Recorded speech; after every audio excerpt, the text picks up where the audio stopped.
You're watching Toronto Sports Rush on the Bet Rivers Network. It's Wednesdays with Keegs, who is, for the first time in 2 months, on Canadian soil. God bless. Finally. It's nice to be back. Now I talk like I'm coming back from real hardships or something, but just like I need my comforts. I need my couch. I need my Wi-Fi. Probably having access to a full fridge and cupboards is not good for me, but it's been good, man. Back for a couple days, and then immediately today at the stadium. So no rest, but then again, not a hard job. So it's been all right. Returning home, I heard it phrased best by my brother. He said, yes, I like being home because all my things are about me. That's all it. My things are there. That's it. And I'm a homebody at this point, Like I like to be here with my stuff. Yes. And I tell you what, in the hotel what I ran into, Dan, is that it's kind of just the couch is one of those pull-out couches. It's not a hangout couch, right? And I'm not someone who likes to sit on a bed and watch TV, so I haven't had my comfort in a while. Which I know, it's tragic. I think people watching this are in tears already. But it's good to be back, man. I've been doing laundry for 2 days straight. I feel like I'm moving into my apartment again. But we're right into it, man. I was down at the stadium this morning for the ballpark tour to see some of the new installations. Tomorrow is workout day, where they take BP and we pretend it's practice or something. And, man, Friday, we're already back to this. I can't believe it. Okay, give us a stadium tour. What are the new installations? I went down for the team history artifacts that were included. And, Dan, I kind of did this in the name of, fair play, because I have for years now talked about how I think this team does not do a good enough job with their history. So if they're going to do that, I better show up whenever it is, no matter what, with the same energy. They have done a fantastic job. And this is around the 100-level concourse. You're going to see some of the big pillars. There used to be players' faces wrapped around them. Yep. There's 8 pillars. There's one for Canadian baseball artifacts. There's one for the great pitchers, where they have the Cy Young winners, Henkin, Clemens, Robbie Ray. There are ones for the great hitters of the organization, for Exhibition Stadium. 8 different pillars with really cool artifacts in them. And the best spot is out in right field, right behind the right field foul pole now. They have another set of these pillars. And right in the middle is the 2 World Series trophies behind glass. And I assume it's very strong glass. But those had always been in the clubhouse. I don't know how often those had been on public display. And that is something I've heard from Jays fans for years. We want to be able to go up and take a picture with the trophies, right? They are in a big glass case that you'll be able to grab a beer and just go stand in front of and take a picture. All around that, you have Bautista's bat from the bat flip, the playoff teams, the drive of 85. They've nailed it, man. They've done a really, really good job with this. And they've done it in a way that's spread out, which I like, Dan. If you just put this in a museum, it gets bottlenecked. You get sucked in there for 40 minutes. It's not natural. This is spread out all around the stadium.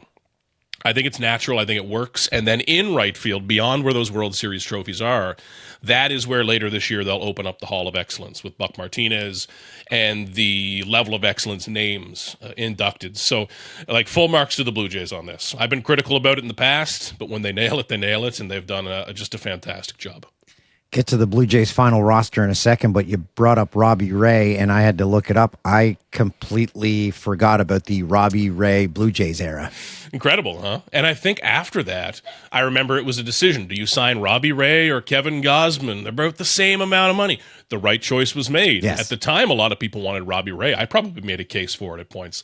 But, man, the brief and wondrous era of Robbie Ray. He's still playing. He's on he's with the Giants. I think he had Tommy John maybe at one point. He was out a bit, but Robbie Ray and his tight pants. What an era. They were tight. We talked about his tight pants longer than probably more than we should have, but heck, what an era. Okay, so what Blue Jays did not make the flight to Toronto? So they're still stretching that decision into today, because if you have time, why not use it, et cetera, et cetera. The decisions on the back end of the roster were pretty low-key. They were down to, would Angel Bastardo, the Rule 5 pick, make it? No. That's now down to Chase Lee and Spencer Miles. Interesting decision, because Spencer Miles is the Rule 5 guy, and Chase Lee has options. So I don't think it's exactly about who's better. I think it's about roster control. Maybe you go for Miles. I'm interested in that. Then the back end of the roster, Leo Jimenez and Davis Schneider both made the flight up. One of them's got to stick on the roster. Jimenez is out of options, so you might lose him. But at the same time, Davis Schneider has his banner outside the stadium, right? Like it's a strange little spot. I think it's Davis Schneider. If I'm wrong, in an hour we'll scrub this and you'll see my mouth moving differently. But it's those decisions seem to be pretty well made. And the rest of the roster has been set, other than the rotation changing based on who's hurt on any given day.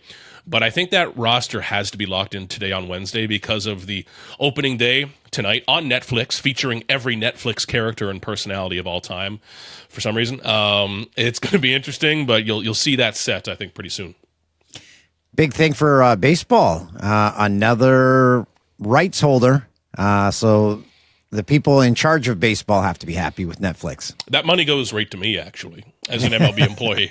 I get 10% of every Netflix deal. So life is good today. When you look at the Blue Jays roster, you look at where they were last year.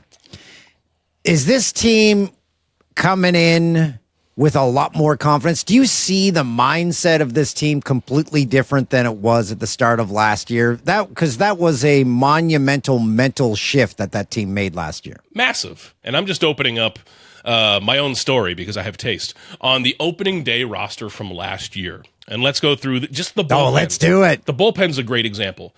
Jeff Hoffman, he stuck around. That's okay. Brendan Little, he stuck around. That's okay. The other six are Jimmy Garcia, elbow surgery. Chad Green, DFA'd. Nick Sandlin, he's gone. Yariel Rodriguez, DFA'd off the roster. Jacob Barnes and Richard Lovelady, most people probably didn't remember they were on that roster, okay? This is such a gap, and you see it represented in the bullpen. I think a lot of the player additions, Bichette's out, Okamoto's in. Some have gotten better, like Barger. I think Varsho will be better. But you see it in the bullpen there. There's so much turnover. And that's also a lesson that I try to remember myself when I obsess over the opening day roster every year, that a week from now I'm going to be writing about roster moves. And this is just version 1 of literally 70 rosters we'll see this year.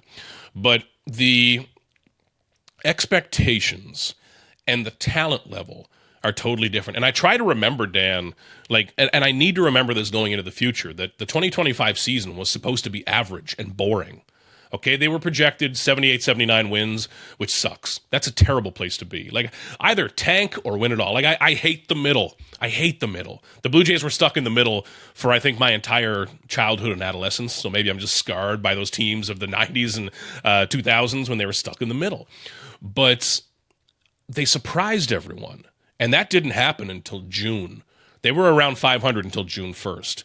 So at the beginning of last year, we were reaching for stories, I think. It was kind of, will someone break out? But we weren't talking about the team in the American League. We were not at all talking about an AL East contender whatsoever.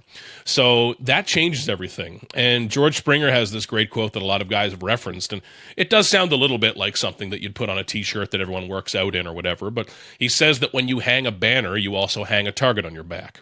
And what that means is that, Dan, think of how we talked for years about when the Dodgers would come to town or the Yankees. Is this a measuring stick for the Blue Jays? The Blue Jays are the measuring stick now. And that means that when you play the A's on opening day, who are a cool as hell team with a lot of young talent, they're going to want to prove themselves against the Blue Jays now. Whereas before it was we're going to play the Blue Jays. They have different money up there, cool trip, whatever. But now they are the big dogs, and they're going to get everyone's best. That really changes a lot. The Middle, by the way, a great Jimmy Eat World song. All time. One of the all-time great NHL video game soundtrack songs as well. I agree. Yeah. Are the A's, are they still the Oakland A's? They are now just the Athletics. They're just the Athletics. They're like Cher, But the A's are fun, man. The amount of young talent they have. If I was a fan just getting into baseball, or if I was playing MLB The Show or something, the A's are cool. The amount of really young talent they have. They have Leo DeVry coming up, or Leo DeVries. Goodness, I need to learn that pronunciation. The number 4 prospect in baseball. And all of the young talent across their roster with Wilson and Kurtz and Denzel Clark, the Canadian outfielder, like they're on the come up. They're not going to spend a ton of money, of course, but the young talent they have is pretty special at this point, and they could be a team that's like a year or two away from real jump. Do you think we are adequately prepared for Kaz Okamoto to be a nationwide superstar? It's going to be everyone's favorite player, man. I'm confident of it. It might not be right away. Maybe he needs to get his feet wet and learn big league pitching for a little bit. But I think that fans will see, Dan, the way that Blue Jays teammates embrace him. Okay, they're going to see Vladdy with his celebration, where they slap hands and do a bow to each other. Like, they're going to see that the teammates love him. And in turn, they will love him as well, I think. The talent is there, and the power is there, okay? Like, I've got to think about in terms of the casual baseball fan, okay? They're not looking for his outs above average as a defender and the angles he takes to ground balls, but whatever. That's for everyone else. When you look at 90% of baseball fans, is this guy cool? Does he play with joy? Does he hit home runs? Does he come up in big spots? I think he says yes, yes, yes to all of those. So, I think that Blue Jays fans, and I'll try to do this through the year, like we'll gain an appreciation for the attention on Okamoto. The Japanese media spotlight on him, which we've talked about it through spring training, but I just can't overstate it. And this is a big, big deal to have Okamoto in Toronto. You get to overlook the field, so you see the back of all the jerseys, back of all the t-shirt jerseys.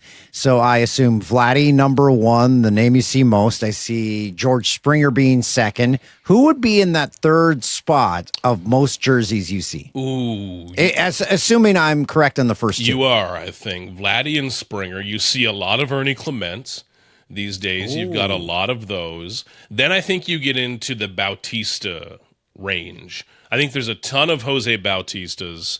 Man, you got to think back through the giveaways as well, because those tend to populate yes. the seats. And then you must see random, like you see incredibly Bush random jerseys. Ones. You see I saw a Derek Fisher jersey in the stands last year, a John Gibbons jersey, which I immediately texted to John Gibbons, and he made a joke that it must have been on sale.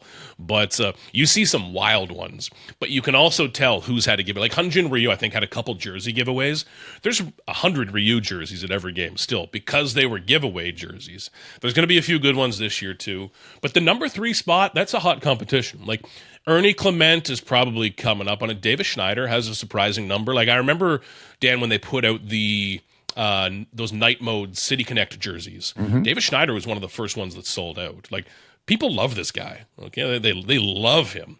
So there's some hot competition, but it gets to Jose I bring it up Bautista. because I think Kaz might take over that third spot. Yeah, I can see that real quick. And I've seen even some of his Yomiuri Giants jerseys around, which is so cool.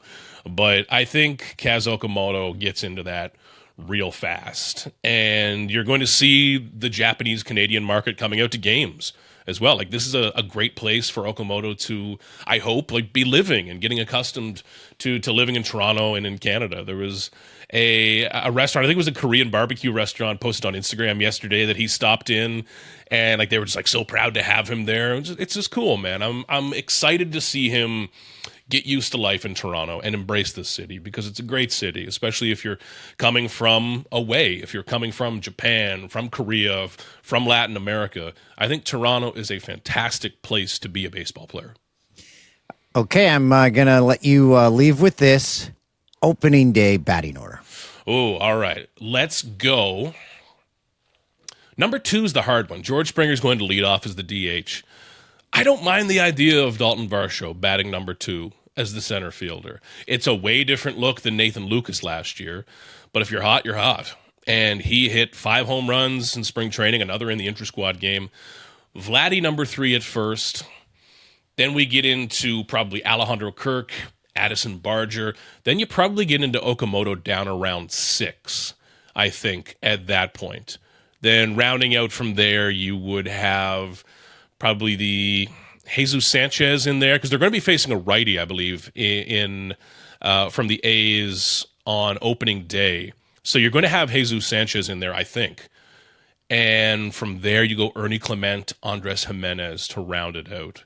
Dude, it's a good lineup. There are no holes in that batting order. And when you look at, like, I've learned, because this is how John Schneider does it, to look at it in thirds. So the top third, I mean, Springer, whether it's Barger or Varsho, and then Vladdy, like, they can just do everything, right? Then you have a bit of a power pocket in there. Like, Kirk can hit for power, or is it all-around offensive talent? But if you have Jesus Sanchez and Okamoto in there, like, there's huge power upside. And the bottom third is where John Schneider has his fun. You know, that's where you get Miles Straw in, Ernie Clement, hit and run, bunting, stealing. That's where you kind of make a mess intentionally, like make a mess in a good way. You try to get the other team moving, reacting to you. And I think they've nailed that over the last year, kind of finding those pockets of a lineup where you don't need a full offensive identity. That's what the Blue Jays kind of messed up a few years back. Everyone, let's have the same identity where we all hit 4 singles in a row. No, come on. I think they're doing a much better job of identifying 1, 2, 3, then 4, 5, 6, then 7, 8, 9. And it's been hot, man. And I think that middle of the lineup, like Jesus Sanchez is not getting talked about enough. Like, this guy has stupid power. Will it work? I don't know. But if anyone's going to hit a ball 500 feet, it's probably Jesus Sanchez. It's not even Vladdy. So that middle is pretty cool. But Okamoto, man, I can see the vision, and I can see a guy who will have his own cheers and chants and sections. Man, it's going to be fascinating. And we did look it up. He is Jesus Sanchez, the first Jesus to ever play for the Blue Jays. Praise be. Exactly. I actually want to ask you this. I said that was my last question. This is, you've attended a lot of opening days. Have the Jays fans ever given a standing ovation to the first plate appearance of every Jay? Because I think that might happen, hopefully, on opening night because of what happened last year. Yeah, I can see it happening. I hope it does, because I think it's important to have one night where you still really acknowledge it. Then you got to move on and stop caring about being AL champions. That's good for the team, for marketing, for fans to care about. Then the team needs to get past that, and I think they're going to do that. They've done a very good job so far. But I think you need one night to acknowledge one more time what that meant, and for fans to acknowledge to players, hey, we know you lost. We know we're not celebrating a World Series, but that mattered. You know, we still talk about the 15 and 16 teams. We've been talking about them too damn long. This team was way better and went way further than they did, okay? So we will be talking about the 2025 team forever. It'll be a story we always tell. So I think it's important that fans will acknowledge that one more time, especially when guys like George Springer, like Vladdy, like Ernie Clement, who set the postseason hit record, come up. When Kevin Gausman steps on the mound, that's why I think it's huge that he's the opening day starter. Just to let them know, like, hell yeah, what you did mattered. And it will always matter, and let's do it again, man. It's could be another long year. Keegs, I'm such a sucker for standing ovations that when I asked that question, you started to answer and talking about the team, I started to tear up. I am going to be a mess on Friday night, and I love it. I can't wait. Anthem crier. I love it. Yeah, I am. I can't sing. If I'm at a sporting event and they're playing the Canadian anthem, I cannot sing it out loud because I will cry. Can't wait. Thanks for watching Toronto Sports Rush on the Bet Rivers Network.